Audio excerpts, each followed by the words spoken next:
Hello friend, कैसे हैं आप? उम्मीद है कि आप सब अच्छे हैं, आप लोग की तैयारी अच्छी। चलिए ठीक दोस्तों, आज हम 1 to 5 के लिए प्लेटफॉर्म का वॉल्यूम 2 सेट नंबर आप लोग साथ 10 आप लोग डिस्कस करने वाले हैं। ठीक है, इससे पहले हम 9 सेट अपलोड कर चुके हैं। आप नहीं देखें तो प्ले लिस्ट में जाकर देख सकते हैं। साथ ही साथ प्लेटफॉर्म का वॉल्यूम 1 भी कंप्लीट करा दिया गया। आप नहीं देखें तो प्ले लिस्ट में जाकर देख सकते हैं। और आप लोग को पता है कि बीपीएससी टायर 3 का एग्ज़ाम जो है वो जून महीने में होने जा रहा है। ठीक है, तो डेली आप लोग प्रैक्टिस किया करें, इससे आप लोग का लेवल पता चलेगा। ठीक है, और अपने आप में इम्प्रूवमेंट होगा। ठीक है ना। चलिए तो स्टार्ट करते हैं हम लोग। क्वेश्चन नंबर आपका 46 है। क्वेश्चन नंबर यहाँ 46 कहता है, सुरेंद्र नाथ बनर्जी और आनंद मोहन बोस ने वर्ष उसके बाद डैश दे रखा में इंडियन एसोसिएशन की स्थापना की थी। आपको बताना इसकी स्थापना कब किया गया था, तो यहाँ पर राइट आंसर आपका सी हो जाएगा 1876 में। याद रखिए 1876 इसका राइट आंसर हो जाएगा। अभी हम सुरेंद्र नाथ बनर्जी की बात किया जा रहा है, तो इसको राष्ट्रगुरु के नाम से भी इन्हें जाना जाता है और सुरेंद्र नाथ बनर्जी को बिना ताज का बादशाह भी कहा जाता है। ठीक है, चलिए ये रहा अगला प्रश्न। देखिए क्वेश्चन नंबर आपका 47 कहता है, निम्नलिखित में से किसने 1920 में अहमदाबाद टेक्सटाइल्स लेबर एसोसिएशन यानी मजदूर महासंघ का स्थापना की, जो कि भारत का सबसे पुराना कपड़ा श्रमिकों का संघ है। तो यहाँ पर राइट आंसर आपका बी हो जाएगा, अनुसुईया साराभाई जो है इसका राइट आंसर हो जाएगा। ठीक है दोस्त, चलिए आगे बढ़ते हैं हम लोग। ये रहा अगला प्रश्न की क्वेश्चन नंबर आपका यहाँ पे 48 कहता है, इनमें से किसने 1893 में शिकागो में आयोजित धर्म संसद में भाग लिया था। तो यहाँ पर राइट आंसर आपका भी हो जाएगा स्वामी विवेकानंद। याद रखिएगा स्वामी विवेकानंद जो है इसका सही आंसर हो जाएगा। और इन्हें तूफानी हिंदू के नाम से भी जाना जाता है। यहाँ पर देखिए दयानंद सरस्वती की बात किया जा रहा है, तो इन्होंने आर्य समाज की स्थापना की और वेदों की ओर लौटो को नारा भी दिया था। ठीक है, चलिए ये रहा अगला प्रश्न की क्वेश्चन नंबर आपका 49 कहता, भारत के पूर्वी तट पर स्थित इनमें से किस स्थान पर अंग्रेजों ने 1611 में अपना पहला कारखाना खोला, जो दक्षिण भारत में ये प्रथम था। तो यहाँ पर राइट आंसर आपका हो जाएगा मसूलीपट्टनम। याद रखिए मसूलीपट्टनम इसका राइट आंसर हो जाएगा। ये रहा अगला प्रश्न की क्वेश्चन नंबर आपका यहाँ पे 50 कहता है, किस अवधि के दौरान भारत में ब्रिटिश शासन का विरोध करने के लिए खिलाफत आंदोलन और असहयोग आंदोलन का आयोजन हुआ था। तो यहाँ पर राइट आंसर आपका ए हो जाएगा 1919 से 1922 जो है इसका राइट आंसर हो जाएगा। ठीक है दोस्त, चलिए आगे बढ़ते हैं हम लोग अगले प्रश्न की तरफ। दो सेशन को लाइक करते चलिएगा।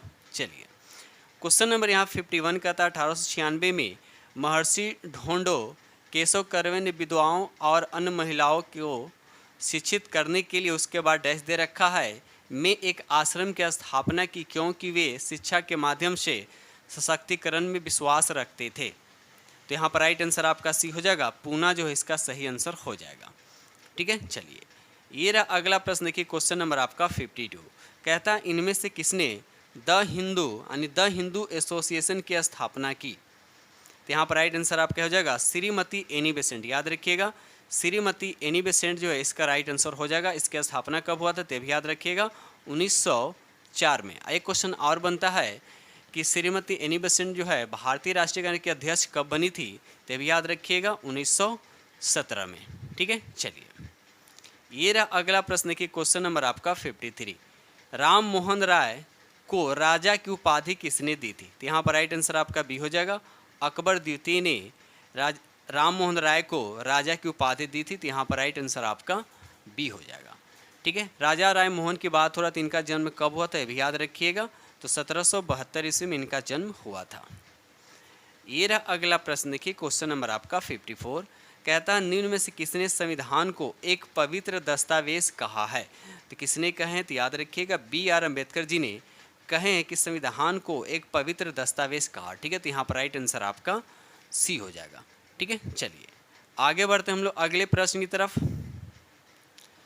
क्वेश्चन नंबर यहाँ 55 कहता है, किसने कहा था कि भारत एकमात्र आशा उनकी जनता से है, उच्च वर्ग और शारीरिक एवं नैतिक रूप से क्या है, मृत हैं। तो किसने कहा था, तो यहाँ पर राइट आंसर आपका क्या हो जाएगा, सी हो जाएगा स्वामी विवेकानंद। याद रखिएगा स्वामी विवेकानंद जो है इसका राइट आंसर हो जाएगा। ठीक है, चलिए आगे बढ़ते हैं हम लोग। क्वेश्चन नंबर यहाँ 56 कहता है, इनमें से कौन क्रांति संगठन नौजवान भारत सभा के संस्थापकों में से एक थे, जिसकी स्थापना वर्ष 1926 में हुई थी। तो यहाँ पर राइट आंसर आपका सी हो जाएगा भगत सिंह। याद रखिएगा भगत सिंह जो है इसका राइट आंसर हो जाएगा। ठीक है, अब यहाँ पर देखिए चंद्रशेखर आज़ाद की बात किया जा रहा है, तो इनका संबंध जो काकोरी ट्रेन डकैती ये कब हुआ था, तो 9 अगस्त 1925 को, ठीक है। 3 से उनका संबंध रहा, ठीक है। चलिए आगे बढ़ते हैं हम लोग। क्वेश्चन नंबर यहाँ पे 57 कहता है कि सर्वप्रथम किसने 1857 के विद्रोह को भारत का प्रथम स्वतंत्रता संग्राम कहा था, बताइए। तो यहाँ पर राइट आंसर आपका पहला ही हो जाएगा, बी.डी. सावरकर। याद रखिएगा, बी.डी. सावरकर जो है इसका राइट आंसर हो जाएगा। और टी.आर. होम्स, एक थे टी.आर. होम्स जो 1857 के विद्रोह को सभ्यता एवं बर्बरता का संघर्ष कहा था, ठीक है। तो ये सब चीज़ें याद रखिए। अब एक यहाँ पर दे रखा आर.सी. मजूमदार। आर.सी. मजूमदार ने 1857 के विद्रोह के बारे में कहा था कि 1857 का विद्रोह स्वतंत्रता संग्राम नहीं था, ठीक है। तो ये सबका अपना अपना स्टेटमेंट है, याद रखिएगा। चलिए ये रहा अगला प्रश्न कि क्वेश्चन नंबर आपका यहाँ पे क्वेश्चन नंबर आपका 58 कहता है कि 1916 में बॉम्बे प्रथम भारतीय महिला विश्वविद्यालय की स्थापना के पीछे महान शक्ति कौन थे। तो यहाँ पर राइट आंसर आपका ये हो जाएगा डी.के. कर्वे। याद रखिए डी.के. कर्वे जो है इसका राइट आंसर हो जाएगा। क्वेश्चन नंबर यहाँ पर 59 कहता है कि 1911 में उसके बाद डैश दे रखा किंग जॉर्ज पंचम के राज अभिषेक का जश्न मनाने के लिए एक दरबार का आयोजन किया गया। यहाँ पर भारत की राजधानी को कलकत्ता से दिल्ली स्थानांतरित करने के निर्णय की घोषणा भी की गई थी। आपको बताना है कहाँ, तो यहाँ पर राइट आंसर आपका ये सी हो जाएगा। यहाँ पर बी लिखा गया, तो यहाँ पर राइट आंसर आपका क्या हो जाएगा, सी हो जाए, दिल्ली इसका राइट आंसर हो जाएगा। क्वेश्चन नंबर यहाँ पे 60 कहता है कि राज्य 6 वर्ष से 14 वर्ष तक की आयु वाले सभी बालकों के लिए निःशुल्क और अनिवार्य शिक्षा देने का एक ऐसी रीति है जो राज्य विधि द्वारा अवधारित करे, उपबंध करेगा। उसके बाद डैश दे रखा है के तहत संविधान संशोधन में जोड़ा गया है। आपको बताना है कौन से संविधान संशोधन के तहत इसको जोड़ा गया है, ठीक है। तो ऑप्शन देख लेते हैं। ऐसे यहाँ पे याद रखिए 86वां संविधान संशोधन के तहत इसको जोड़ा गया है और 21 अनुच्छेद में आता है, तो अनुच्छेद 21 का ए, यानी 21 का ए को जोड़ा गया है 86वां संविधान संशोधन। और कब, तो 2002 में, ठीक है। ऑप्शन ऐसे देखते हैं, तो यहाँ पर देखिए 60 का राइट आंसर आपका बी हो जाएगा, अनुच्छेद 21 ए जो इसका राइट आंसर हो जाएगा, ठीक है। चलिए आगे बढ़ते हैं हम लोग अगले प्रश्न की तरफ। ये रहा अगला प्रश्न, देखिए क्वेश्चन नंबर आपका यहाँ पे क्वेश्चन नंबर आपका 61 का था भारत का दक्षिणतम बिंदु आपसे पूछा गया है। तो यहाँ पर राइट आंसर आपका सी हो जाएगा, इंदिरा पॉइंट आपका भारत का दक्षिणतम पॉइंट हो जाएगा। अगर उत्तर में पूछेगा उत्तरी पॉइंट कौन सा, तो इंदिरा कॉल आपका राइट आंसर हो जाएगा, ठीक है। चलिए आगे बढ़ते हैं। क्वेश्चन नंबर यहाँ पर 62 कहता है कि नाम दफा बाघ अभ्यारण्य किस राज्य में, तो ये अरुणाचल प्रदेश में। कहाँ है, ये अरुणाचल प्रदेश में, ठीक है। चलिए आगे बढ़ते हैं हम लोग अगले प्रश्न की तरफ। क्वेश्चन नंबर यहाँ पे 63 कहता है निम्न में से कौन सा अनुच्छेद केवल संसद को कुछ विशेष मूल अधिकारों के प्रभावी बनाने हेतु विधि बनाने की शक्ति प्रदान करता है। तो यहाँ पर 63 का राइट आंसर आपका बी हो जाएगा, अनुच्छेद 35 जो है इसका राइट आंसर हो जाएगा, ठीक है। क्वेश्चन नंबर यहाँ पर 64 कहता है निम्नलिखित में से किसे भूमंडलीय कार्बन सिंक माना जाता है। तो यहाँ पर राइट आंसर आपका सी हो जाएगा, भूमंडलीय वर्षा के वन जो है इसका राइट आंसर हो जाएगा। ये रहा अगला प्रश्न की क्वेश्चन नंबर आपका यहाँ पे क्वेश्चन नंबर आपका 65 कहता है किसे गंगा के टाइगर की उपमा दी जाती है। तो यहाँ पर हो जाएगा गंगा के डॉल्फिन हो जाएगा, यानी 65 का राइट आंसर आपका सी हो जाए, ए हो जाएगा। क्वेश्चन नंबर यहाँ पर 66 कहता है निम्नलिखित में से कौन रूपांतरित चट्टान नहीं है। तो यहाँ पर देखा जाए तो संगमरमर और क्वार्टजाइट जो आपका रूपांतरित चट्टान है, लेकिन यहाँ पर ग्रेनाइट जो आपका रूपांतरित चट्टान है बल्कि ये क्या है, अग्नि चट्टान का एग्जाम्पल है, याद रखिएगा। तो यहाँ पर राइट आंसर आपका क्या हो जाएगा, आपका सी हो जाएगा। ये रहा अगला प्रश्न, देखिए क्वेश्चन नंबर आपका यहाँ पे 67 कहता है कि सागर तल पर वायुमंडलीय दाब कितना होता है। तो यहाँ पर राइट आंसर आपका भी हो जाएगा 1013.2 मिलीबार होता है। तो यहाँ पर राइट आंसर आपका बी हो जाएगा। यहाँ पर देखिए वायुमंडलीय दाब की बात किया जाती है, इसको बैरोमीटर से वायुमंडलीय दाब को मापा जाता है, ठीक है। चलिए क्वेश्चन नंबर यहाँ पे 68 कहता है इनमें से कौन सबसे कम आयु में भारतीय राष्ट्रीय कांग्रेस के अध्यक्ष बनने वाले व्यक्ति थे। तो यहाँ पर 68 का राइट आंसर आपका सी हो जाएगा, अबुल कलाम आज़ाद। याद रखिएगा अबुल कलाम आज़ाद जो है अब तक का सबसे युवा कांग्रेस के अध्यक्ष हैं, ठीक है। और साथ साथ याद रखिए अबुल कलाम आज़ाद जो है 1940 और 1945 में कांग्रेस के अध्यक्ष चुने गए थे। ठीक है, और ये मौलाना अबुल कलाम आज़ाद जो है ये भारत के पहले शिक्षा मंत्री भी थे। ठीक है, चलिए क्वेश्चन नंबर यहाँ पे 69 कहता है निम्नलिखित नदियों में से किसका उद्गम जो है भारत में स्थित है। तो यहाँ पर राइट आंसर आपका ये हो जाएगा गंगा, इसका राइट आंसर हो जाएगा। और गंगा नदी की कुल लंबाई की अगर बात किया जाए तो इसकी लंबाई कितना है 2525 किलोमीटर जो है इसकी कुल लंबाई है। ठीक है, चलिए आगे बढ़ते हम लोग अगले प्रश्न की तरफ। क्वेश्चन नंबर यहाँ 70 कहता है संविधान सभा में उद्देश्य प्रस्ताव प्रस्तुत किया गया था, तो कब किया गया था। तो यहाँ पर राइट आंसर आपका सी हो जाएगा 13 दिसंबर 1946 जो है इसका सही आंसर हो जाएगा।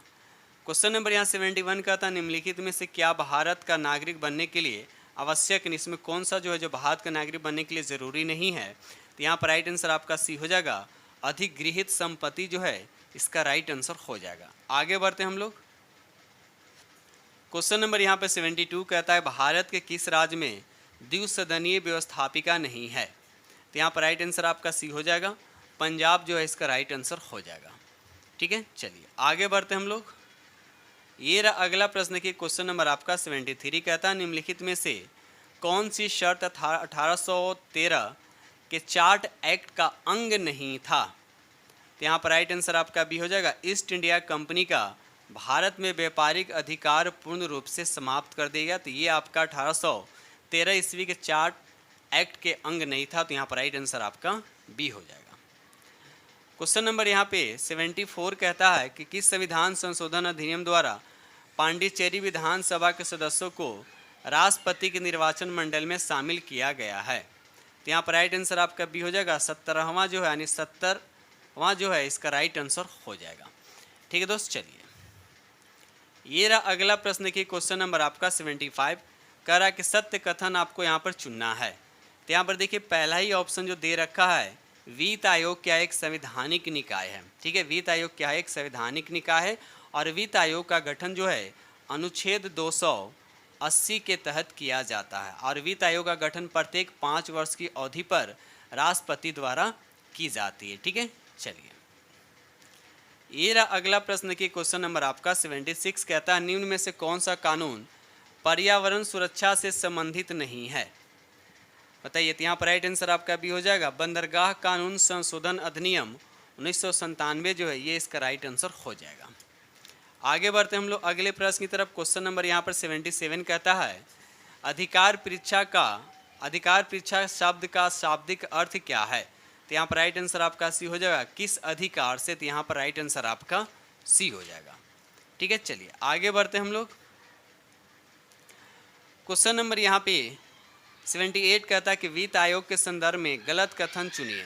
वित्त आयोग के संबंध में आपको गलत कथन चुनना है। तो यहाँ पर देखिए पहला ही दे रखा वित्त आयोग द्वारा की गई सिफारिशों राष्ट्रपति द्वारा बाध्यकारी होती है। तो यह स्टेटमेंट आपका बिल्कुल गलत है। ठीक है, और वित्त आयोग क्या है एक संवैधानिक निकाय, इसका गठन 280 अनुच्छेद के तहत किया जाता है। ठीक है, क्वेश्चन नंबर यहाँ पे 79 कहता है भारतीय संविधान का कौन सा अनुच्छेद अंतर्राज्यीय नदी जल विवाद से संबंधित है। तो यहाँ पर राइट आंसर आपका भी हो जाएगा अनुच्छेद 262। याद रखिएगा अनुच्छेद 262 जो है इसका राइट आंसर हो जाएगा। और अंतर्राज्यीय परिषद के अध्यक्ष कौन होता है तो प्रधानमंत्री होता है। कौन होता है, प्रधानमंत्री होता है। ठीक है, चलिए क्वेश्चन नंबर यहाँ पे 80 कहता है कि निम्नलिखित में से किस अनुसूची में असम, मेघालय, त्रिपुरा और मिजोरम के 4 पूर्वोत्तर राज्यों में जनजातीय क्षेत्र के प्रशासन का विशेष प्रावधान है। पता है किस अनुच्छेद में। तो यहाँ पर राइट आंसर आपका किस अनुसूची पूछा ना, किस अनुसूची में। तो यहाँ पर राइट आंसर आपका सी हो जाएगा 6वीं अनुसूची में। ठीक है, चलिए आगे बढ़ते हम लोग। क्वेश्चन नंबर यहाँ पे 81 कहता है कि सत्य कथन चुनिए। आपको बताने इसमें से सत्य कथन कौन सा है। तो पहला ही ऑप्शन दे रखा है कि लोकसभा में राष्ट्रपति 2 सदस्यों को मनोनीत करते थे। कितने 2 सदस्य को मनोनीत किया जाता है और किस अनुच्छेद के तहत। याद रखिएगा 331 अनुच्छेद के तहत एंग्लो भारतीय समुदाय के 2 सदस्यों को मनोनीत करते थे। ठीक है, चलिए आगे बढ़ते हम लोग अगले प्रश्न की तरफ। ये रहा अगला प्रश्न की क्वेश्चन नंबर आपका 82 कहता है कि सकल राष्ट्रीय आय को कुल जनसंख्या से भाग देने पर प्राप्त होता है। तो यहाँ पर राइट आंसर आपका सी हो जाएगा प्रति व्यक्ति की आय प्राप्त होता है, तो यहाँ पर राइट आंसर आपका सी हो जाएगा। क्वेश्चन नंबर यहाँ पर 83 कहता है कि मुद्रास्फीति का अनुकूलन प्रभाव पड़ता है तो किस पे पड़ता है, तो यहाँ पर राइट आंसर आपका बी हो जाएगा। ऋणी पे पड़ता है तो राइट आंसर आपका यहाँ पे बी हो जाएगा। दोस्त सेशन को लाइक करते चलिएगा, आप लोग लाइक नहीं करते और शेयर नहीं करते हैं, और जो फ्रेंड चैनल पर पहली बार विजिट करें चैनल को सब्सक्राइब जरूर कर लीजिएगा। क्वेश्चन नंबर यहाँ पर 84 कहता है भारतीय संविधान के किस अनुच्छेद में वस्तु एवं सेवा कर परिषद GST काउंसिल का उल्लेख किया गया है, तो यहाँ पर राइट आंसर आपका सी हो जाएगा। अनुच्छेद 279 के क जो है इसका सही आंसर हो जाएगा। ठीक है, चलिए आगे बढ़ते हैं हम लोग। क्वेश्चन नंबर यहाँ पर 85 कहता है भारत में खरीफ जो फसल होती है उसकी बुआई किस माह में होती है, बताइए। तो यहाँ पर राइट आंसर आपका सी हो जाएगा। जून जुलाई में क्या होता है, इसकी बुआई किया जाती है और अक्टूबर नवंबर के आसपास में इसे काटा जाता है। ठीक है, और खरीफ फसल को बोते समय अधिक तापमान होना चाहिए और ह्यूमिडिटी यानी नमी की मात्रा भी जरूर अधिक होना चाहिए। ठीक है, चलिए आगे बढ़ते हैं हम लोग। ये रहा अगला प्रश्न की क्वेश्चन नंबर आपका 86 कहता है कि लाहरी आयोग जुड़ा है। लाहरी आयोग किससे जुड़ा हुआ, तो यहाँ पर राइट आंसर आपका ए हो जाएगा, तेलों की संरचना के मूल्य से। ठीक है, क्वेश्चन नंबर यहाँ पर 87 कहता है निम्न में से किस वर्ष कृषि मूल्य आयोग की स्थापना की गई, तो यहाँ पर राइट आंसर आपका बी हो जाएगा। 1965 जो है इसका राइट आंसर हो जाएगा। क्वेश्चन नंबर यहाँ पे 88 कहता है भारत में जनसंख्या की घनत्व की परिभाषा की जाती है, किस तरह से किया जाता है, तो यहाँ पर राइट आंसर आपका ये हो जाएगा, प्रति वर्ग किलोमीटर व्यक्तियों की संख्या के रूप में किया जाता है। ठीक है, जनसंख्या घनत्व निकालने के लिए जनसंख्या घनत्व बराबर क्या होता है, कुल जनसंख्या बटे कुल क्षेत्रफल होता है। अगर भारत में अगर हम बात करते हैं जनसंख्या घनत्व कितना है, तो 2011 की जनगणना के अनुसार भारत की जनसंख्या घनत्व कितना है, तो 382 व्यक्ति प्रति वर्ग किलोमीटर है। ठीक है, चलिए क्वेश्चन नंबर यहाँ पे 89 कहता है कि तेल एवं प्राकृतिक गैस आयोग यानी ONGC कब स्थापित हुआ था, तो यहाँ पर राइट आंसर आपका सी हो जाएगा 1956 में। याद रखिए 1956 इसका राइट आंसर हो जाएगा। ये रहा अगला प्रश्न की क्वेश्चन नंबर आपका यहाँ पे 90 कहता है भारत में स्वतंत्र व्यापार क्षेत्रों की स्थापना की गई थी, आपको बताना किस लिए किया गया था, तो यहाँ पर राइट आंसर आपका सी हो जाएगा, निर्यात उद्योगों को संवर्धन करने के लिए, तो राइट आंसर आपका यहाँ पे सी हो जाएगा। ये रहा अगला प्रश्न की क्वेश्चन नंबर आपका यहाँ पे 91 कहता है अपमार्जक से जल के पृष्ठ तनाव पर क्या प्रभाव पड़ता है, बताइए। तो यहाँ पर राइट आंसर आपका याद रखिएगा, सरफेस टेंशन यानी पृष्ठ तनाव क्या हो जाता है, कम हो जाता है, तो राइट आंसर आपका ए हो जाएगा। क्वेश्चन नंबर यहाँ पे 92 कहता है कि पाचक नलिका में पाचन कौन सी प्रक्रिया है, तो यहाँ पर राइट आंसर आपका बी हो जाएगा, अपूर्ण जो है इसका राइट आंसर हो जाएगा। क्वेश्चन नंबर यहाँ पे 93 कहता है कि सरल लोलक एक दोलन पूरा करने में जितना समय लगाता है उसे सरल लोलक का क्या कहते हैं, तो यहाँ पर 93 का राइट आंसर आपका सी हो जाएगा, उसे आवर्तकाल कहते हैं। क्या कहते हैं, आवर्तकाल कहते हैं। आवर्तकाल यानी टी बराबर फार्मूला क्या होता है, तो याद रखिएगा 2π√L क्या होता है, जी होता है, और टी जो किस पे डिपेंड करता है, तो लोलक की लंबाई पर और गुरुत्वीय त्वरण पे निर्भर करता है। कहीं कहीं पूछ देता है कि आवर्तकाल लोलक के द्रव्यमान पर निर्भर करता है, तो नहीं, लोलक यानी आवर्तकाल जो होता है उसके द्रव्यमान पे, लोलक के द्रव्यमान पे निर्भर नहीं करता है, वह सिर्फ लोलक की लंबाई पर और गुरुत्वीय त्वरण पे निर्भर करता है। क्वेश्चन नंबर यहाँ पे 94 का था एक विद्युत उपकरण को हमेशा पार्थिव किया जाता है क्योंकि, बताइए। तो यहाँ पर राइट आंसर आपका सी हो जाएगा, उपकरण को किसी खराबी से बचाने से रोकने के लिए, तो राइट आंसर आपका यहाँ पे सी हो जाएगा। आगे बढ़ते हम लोग। ये रहा अगला प्रश्न की क्वेश्चन नंबर आपका यहाँ पे क्वेश्चन नंबर आपका 95 कहता है कि अत्यधिक निम्न ताप उत्पन्न करने व उसके अनुप्रयोगों का अध्ययन कहलाता है, तो यहाँ पर 95 का राइट आंसर आपका बी हो जाएगा, क्रायोजेनिक जो है इसका राइट आंसर हो जाएगा। क्वेश्चन नंबर यहाँ पे 96 कहता है कि एक वर्णीय प्रकाश पुंज एक सघन से विरल माध्यम में गुजरता है, परिणाम स्वरूप क्या होता है, बताइए। तो यहाँ पर 96 का राइट आंसर आपका सी हो जाएगा, इसका वेग क्या हो जाता है, बढ़ जाता है। ठीक है, चलिए ये रहा अगला प्रश्न की क्वेश्चन नंबर आपका 97 कहता है कि एक वस्तु को एक उत्तल लेंस के मुख्य अक्ष पर 2f से परे यानी 2f से थोड़ा सा पहले किसी बिंदु पर रखा जाता है तो उसका प्रतिबिंब कहाँ बनेगा, तो याद रखिएगा f2 और 2F के बीच बनेगा, तो यहाँ पर राइट आंसर आपका सी हो जाएगा, यानी लेंस के दूसरी तरफ बनेगा। और कैसा बनेगा, तो वास्तविक बनेगा, उल्टा बनेगा और वस्तु से छोटा बनेगा। ठीक है, चलिए आगे बढ़ते हैं हम लोग। क्वेश्चन नंबर यहाँ पे 98 कहता है कि निम्नलिखित में से कौन सी एक उष्मा शोषी अभिक्रिया है। तो यहाँ पर पहला ही ऑप्शन दे रखा है, पौधों में प्रकाश संश्लेषण जो है एक उष्मा शोषी अभिक्रिया। तो याद रखिए, तो राइट आंसर आपका ए हो जाएगा। ये रहा अगला प्रश्न की क्वेश्चन नंबर आपका 99 कहता है निम्न में से प्राकृतिक बहुलक नहीं, आपको बताना है इसमें से कौन जो एक प्राकृतिक बहुलक नहीं है। तो यहाँ पर राइट आंसर आपका क्या होता है, राइट आंसर आपका बी हो जाएगा। ग्लिप्टल जो एक प्राकृतिक बहुलक नहीं है, तो यहाँ पर राइट आंसर आपका क्या हो जाएगा, आपका बी हो जाएगा। क्वेश्चन नंबर 100 कहता है निम्नलिखित में से कौन सा एक सजातीय मिश्रण है। तो यहाँ पर राइट आंसर आपका पहला ही दे रखा, यानी खारा जल जो होता है एक तरह क्या होता है, होमोजेनियस मिक्सचर होता है, यानी सजातीय मिश्रण होता है। तो राइट आंसर आपका ए हो जाएगा। क्वेश्चन नंबर यहाँ पर 101 कहता है कि निम्नलिखित में से किसका उपयोग प्रति अम्लों के निर्माण में किया जाता है। तो सोडियम बाइकार्बोनेट को किया था, याद रखिएगा सोडियम बाइकार्बोनेट को किया जाता है। तो ऑप्शन में देख लेते हैं ऑप्शन क्या दे रखा है। तो यहाँ पर ऑप्शन देखा जाए तो यहाँ ऑप्शन आपका दे रखा है बी ऑप्शन हो जाएगा, यानी सोडियम बाइकार्बोनेट। सोडियम बाइकार्बोनेट को सोडियम हाइड्रोजन कार्बोनेट भी कहा जाता है। तो राइट आंसर आपका बी हो जाएगा। क्वेश्चन नंबर 102 कहता है कि फलों के रस में मिलाए जाने वाले खमीर में होने वाले अवायवीय श्वसन में शर्करा किस रासायनिक पदार्थ में बदल जाता है। तो राइट आंसर आपका बी हो जाएगा, एल्कोहल में बदल जाता है। राइट आंसर आपका बी हो जाएगा। ये रहा अगला प्रश्न देखिए, क्वेश्चन नंबर आपका 103 कहता है कि वह सर्वाधिक सुविधापूर्ण दूरी का मान क्या है जिस पर कोई व्यक्ति सामान्य आंखों से पढ़ सकता है। तो यहाँ पर राइट आंसर आपका ये हो जाएगा 25 सेंटीमीटर। याद रखिएगा 25 सेंटीमीटर जो स्पष्ट दर्शन की न्यूनतम दूरी कितना होता है, तो 25 सेंटीमीटर होता है। और इस साथ साथ ये भी याद रखिए हमारे रेटिना में, यानी आँख में जो रेटिना होता है उस पर वस्तु का उल्टा बनता है और वास्तविक और छोटा प्रतिबिंब बनता है। ठीक है, चलिए आगे बढ़ते हैं हम लोग। ये रहा अगला प्रश्न की क्वेश्चन नंबर आपका 104 कहता है चुंबक का वह महत्वपूर्ण गुण कौन सा है जिसका उपयोग नाविकों तथा यात्रियों द्वारा प्राचीन काल से किया जाता है। तो यहाँ पर राइट आंसर आपका सी हो जाएगा, दिशा संबंधी गुण इसका राइट आंसर हो जाएगा। क्वेश्चन नंबर यहाँ पर 105 कहता है कि मौलिक कण की खोज के संबंध में निम्नलिखित में से कौन सा मिलान सही नहीं है। आपको बताना है कौन से मिलान यहाँ पर सही नहीं है। तो यहाँ पर पहला ही ऑप्शन दे रखा अल्फा कण जो है जे टॉमसन इसके आविष्कारक नहीं है। तो अल्फा कण का आविष्कारक कौन है, तो याद रखिएगा रदरफोर्ड। ठीक है, बाकी सभी आपके सही दे रखा है।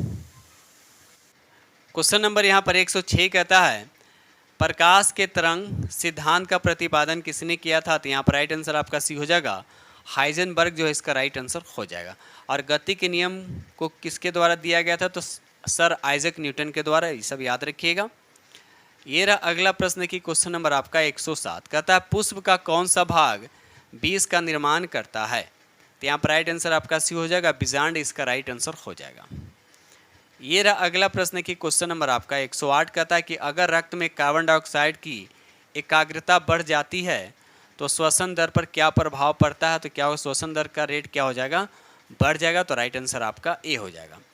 क्वेश्चन नंबर 109 कहता है प्रोटीन संश्लेषण स्थल कहाँ है। तो यहाँ पर राइट आंसर आपका हो जाएगा राइबोसोम। याद रखिए राइबोसोम जो है इसका राइट आंसर, इसको प्रोटीन फैक्ट्री भी कहा जाता है।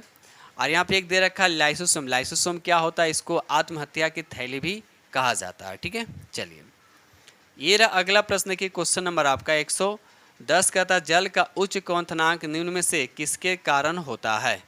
तो यहाँ पर राइट आंसर आपका सी हो जाएगा, हाइड्रोजन बंधन के कारण। याद रखिएगा हाइड्रोजन बंधन जो है इसका राइट आंसर हो जाएगा। क्वेश्चन नंबर 111 कहता है वातावरण में कार्बन डाइऑक्साइड और O2 के संतुलन से क्या होता है। तो यहाँ पर राइट आंसर आपका बी हो जाएगा, प्रकाश संश्लेषण के कारण यहाँ पर राइट आंसर आपका बी हो जाएगा। ये रहा अगला प्रश्न की क्वेश्चन नंबर आपका 112 कहता है क्वेश्चन नंबर 112 कहता है विटामिन सी की कमी के कारण कौन सी बीमारी होती है। तो स्कर्वी होता है। तो राइट आंसर आपका सी हो जाएगा। ठीक है, चलिए आगे बढ़ते हैं हम लोग अगले प्रश्न की तरफ। क्वेश्चन नंबर यहाँ पर 113 कहता है कि दृश्य का एक अति व्यापक क्षेत्र किस दर्पण से अवलोकित होता है। तो यहाँ पर राइट आंसर आपका बी हो जाएगा, उत्तल दर्पण। याद रखिएगा उत्तल दर्पण जो है इसका राइट आंसर हो जाएगा। और उत्तल दर्पण में हमेशा क्या होता है, भासी प्रतिबिंब बनता है और वस्तु से छोटा बनता है और सीधा बनता है। ठीक है, तो ये सब चीज़ें याद रखिएगा। ठीक है, चलिए आगे बढ़ते हैं हम लोग अगले प्रश्न की तरफ। ये रहा अगला प्रश्न की क्वेश्चन नंबर आपका 114। कहता है निम्नलिखित में से कौन से सूक्ष्म पोषक तत्व मानव शरीर के लिए आवश्यक है। तो यहाँ पर राइट आंसर आपका ये हो जाएगा खनिज पदार्थ जो है इसका राइट आंसर हो जाएगा। क्वेश्चन नंबर यहाँ पर 115 का था बड़ी आंत किसको अवशोषित करता है। तो सबसे ज़्यादा वह जल की अवशोषित करता है, यानी पानी को अवशोषित करता है। तो राइट आंसर आपका ए हो जाएगा। ये रहा अगला प्रश्न की क्वेश्चन नंबर आपका 116 कहता है एक परावर्तक सतह अंदर की ओर क्या है, अंदर की ओर वक्रीय है, वह किस दर्पण का निर्माण करेगा। तो यहाँ पर राइट आंसर आपका बी हो जाएगा, अवतल दर्पण का निर्माण करेगा। तो राइट आंसर आपका बी हो जाएगा। अवतल दर्पण में क्या होता है, अवतल दर्पण में टोटल 6 केस, जिसमें से 5 केस में से वास्तविक प्रतिबिंब बनता है और एक केस ऐसा होता है जिसमें क्या होता है काल्पनिक प्रतिबिंब बनता है और छोटा काल्पनिक बनता है और वस्तु से थोड़ा सा इनलार्ज बनता है। ठीक है, चलिए क्वेश्चन नंबर यहाँ पर 117 का था ब्लीचिंग पाउडर का उपयोग निम्नलिखित में से किसमें नहीं किया जाता है, बताइए। तो यहाँ पर देखा जाए तो राइट आंसर आपका नहीं किया, तो ये बताना किसमें नहीं किया जाता है। तो यहाँ पर राइट आंसर आपका भी हो जाएगा पानी की अस्थायी कठोरता को दूर करने के लिए। तो इसमें जो है ब्लीचिंग पाउडर का उपयोग नहीं किया जाता है। ठीक है, चलिए आगे बढ़ते हम लोग। क्वेश्चन नंबर 118 का था कि ज़्यादा समय तक संग्रहित करने से कौन सा विटामिन नष्ट हो जाता है, बताइए। तो यहाँ पर राइट आंसर आपका हो जाएगा विटामिन सी। याद रखिएगा विटामिन सी जो है इसका सही आंसर हो जाएगा। क्वेश्चन नंबर यहाँ पर 119 कहता है अम्ल वर्षा उन स्थानों पर होती है जहाँ निम्न में क्या होता है। तो 119 का राइट आंसर आपका सी हो जाएगा बड़े उद्योग है एवं वायुमंडल सल्फर डाइऑक्साइड से प्रदूषित। राइट आंसर आपका यहाँ पे सी हो जाएगा। ये रहा अगला प्रश्न की क्वेश्चन नंबर आपका 120 कहता है नाइट्रेट्स फॉस्फेट धातुएं आदि वाहित मल में किस प्रकार के अशुद्धियों के उदाहरण हैं। तो यहाँ पर 120 का राइट आंसर आपका भी हो जाएगा अकार्बनिक जो है इसका राइट आंसर हो जाएगा। क्वेश्चन नंबर यहाँ पर 121 कहता है कि पौधे अपने अपशिष्ट उत्पादकों को किन विभिन्न भागों में संग्रहित करते हैं। तो यहाँ पर 121 का राइट आंसर आपका बी हो जाएगा पत्तियों में रसधानियों और पुराने जाइलम में। तो राइट आंसर आपका बी हो जाएगा। ये रहा अगला प्रश्न की क्वेश्चन नंबर आपका 122 कहता है निम्नलिखित में से कौन सा एक शीर्ष परभक्षी है। तो यहाँ पर राइट आंसर आपका सी हो जाएगा गीध जो है इसका राइट आंसर हो जाएगा। ठीक है, चलिए आगे बढ़ते हम लोग अगले प्रश्न की तरफ। ये रहा अगला प्रश्न की क्वेश्चन नंबर आपका यहाँ पे 23 कहता है कि चमगादड़ अंधेरे में भी आसानी से उड़ सकती है क्योंकि। यहाँ पर राइट आंसर आपका ए हो जाएगा वो स्वयं द्वारा उत्पन्न की गई पराध्वनि की रास्ता से देखती है। तो यहाँ पर राइट आंसर आपका ए हो जाएगा। ठीक है, चलिए ये रहा अगला प्रश्न देखिए क्वेश्चन नंबर आपका 124 कहता है किस देश ने समलैंगिक विवाह को आधिकारिक तौर पर पंजीकृत करने वाला पहला दक्षिण एशियाई देश बना है। तो यहाँ पर राइट आंसर आपका सी हो जाएगा नेपाल जो इसका राइट आंसर हो जाएगा। क्वेश्चन नंबर 125 कहता है विश्व में एड्स दिवस 2023 कब मनाया गया। तो यहाँ पर राइट आंसर आपका हो जाएगा 1 दिसंबर जो है इसका राइट आंसर हो जाएगा। और विश्व में एड्स दिवस 2023 का विषय क्या था, समुदायों को नेतृत्व करने दे, समुदायों को नेतृत्व करने दे। ठीक है, चलिए ये रहा अगला प्रश्न की क्वेश्चन नंबर आपका 126 कहता है हॉर्नबिल फेस्टिवल का 24वां संस्करण नागा हेरिटेज विलेज कहाँ शुरू हुआ। तो इसका सही आंसर आपका बी हो जाएगा कि सामा में। तो राइट आंसर आपका यहाँ पे बी हो जाएगा। क्वेश्चन नंबर यहाँ पर 127 कहता है BSE के नए अध्यक्ष के रूप में किसे नियुक्त किया गया है, बताइए। तो यहाँ पर राइट आंसर आपका बी हो जाएगा प्रमोद अग्रवाल को। याद रखिएगा प्रमोद अग्रवाल जो है इसका राइट आंसर हो जाएगा। अब यहाँ पर देखिए इसका पूरा नाम क्या होता है, तो बॉम्बे स्टॉक एक्सचेंज होता है। इसकी स्थापना कब हुआ था, तो ये भी याद रखिएगा 1875 में, यानी 9 जुलाई 1875 को। ठीक है, इसका मुख्यालय कहाँ है, तो मुंबई। ये रहा अगला प्रश्न की क्वेश्चन नंबर आपका यहाँ पर 128 कहता है United world wrestling rising star of the year 2023 के रूप में किसे नामित किया गया है। तो यहाँ पर 128 का राइट आंसर आपका हो जाएगा अंतिम पंघाल जो है इसका राइट आंसर हो जाएगा। ये रहा अगला प्रश्न की क्वेश्चन नंबर आपका 129 का था 1 जनवरी 2024 से किस राज्य में मिशन इन्वेस्टिगेशन @ 75 डेज लॉन्च किया गया है तो वो कौन है, तो अपना बिहार। तो राइट आंसर आपका यहाँ पे बी हो जाएगा। ठीक है दोस्त, चलिए ये रहा अगला प्रश्न। देखिए क्वेश्चन नंबर आपका 130 कहता है कि जलवायु परिवर्तन प्रदर्शन सूचकांक 2024 में भारत किस स्थान पे रहा है। तो यहाँ पर राइट आंसर आपका बी हो जाएगा, 7वें स्थान इसका राइट आंसर हो जाएगा। क्वेश्चन नंबर यहाँ पर 131 कहता है कि COP 28 वर्ल्ड यानी 28 वर्ल्ड क्लाइमेट एक्शन समिट के दौरान leadership group for industry transition lead IT 2.0 portal किसने लॉन्च किया है, बताइए। तो यहाँ पर राइट आंसर आपका क्या हो जाएगा, डी हो जाएगा, स्वीडन और भारत जो इसका राइट आंसर हो जाएगा। तो यानी उपयुक्त में से एक से अधिक इसका राइट आंसर हो जाएगा। ये रहा अगला प्रश्न। देखिए क्वेश्चन नंबर आपका 132 कहता है कि हाल ही में किस तिथि को पटना में वैश्विक निवेश शिखर सम्मेलन बिहार बिजनेस कनेक्ट 2023 का आयोजन हुआ, जिसमें 16 देशों के प्रतिनिधियों ने भाग लिया। तो यहाँ पर राइट आंसर आपका ये हो जाएगा 13 से 14 दिसंबर 2023 जो है इसका राइट आंसर हो जाएगा। आगे बढ़ते हम लोग। क्वेश्चन नंबर यहाँ पे 133 कहता है कि बिहार पुलिस मुख्यालय ने गंभीर अपराध और अपराधियों के बारे में जानकारी प्राप्त करने के लिए कौन सा हेल्पलाइन नंबर जारी किया है। तो यहाँ पर राइट आंसर आपका बी हो जाएगा, 14432 जो है इसका राइट आंसर हो जाएगा। ये रहा अगला प्रश्न। देखिए क्वेश्चन नंबर आपका यहाँ पे 134 कहता है कि केंद्र सरकार ने हाल ही में देश भर के कितने हवाई अड्डों को कृषि उड़ान योजना में शामिल किया है। तो यहाँ पर राइट आंसर आपका सी हो जाएगा, 58 हवाई अड्डे को। तो राइट आंसर आपका सी हो जाएगा। ठीक है, चलिए क्वेश्चन नंबर यहाँ पे 135 कहता है कि हाल ही में भारतीय वायुसेना यानी IAF द्वारा कहाँ द्विवार्षिक प्रस्थान अभ्यास का आयोजन किया गया। तो यहाँ पर राइट आंसर आपका क्या हो जाएगा, ए हो जाएगा, मुंबई जो है इसका राइट आंसर हो जाएगा। ठीक है दोस्तों, इस तरह से हमने आप लोगों के साथ GS पेपर आप लोग के साथ डिस्कस किया हूँ। और ये आपका 1 to 5 के लिए है, 1 to 5 के लिए। ठीक दोस्त, और इस तरह से ये टेस्ट सेट नंबर कौन सा था, सेट नंबर आपका 10 था। और आप लोग को ये भी पता है कि एग्ज़ाम जो जून महीने में होने वाला है। ठीक है, तो आप लोग डेली 1 से 2 प्रैक्टिस किया करके, आप लोग के पास समय बहुत ही कम है। ठीक है, तो इसी के साथ हम वीडियो करते हैं समाप्त। जो फ्रेंड्स चैनल पर पहली बार विजिट कर रहे हैं तो चैनल को सब्सक्राइब कीजिएगा और अपने दोस्तों में शेयर जरूर कर दीजिएगा।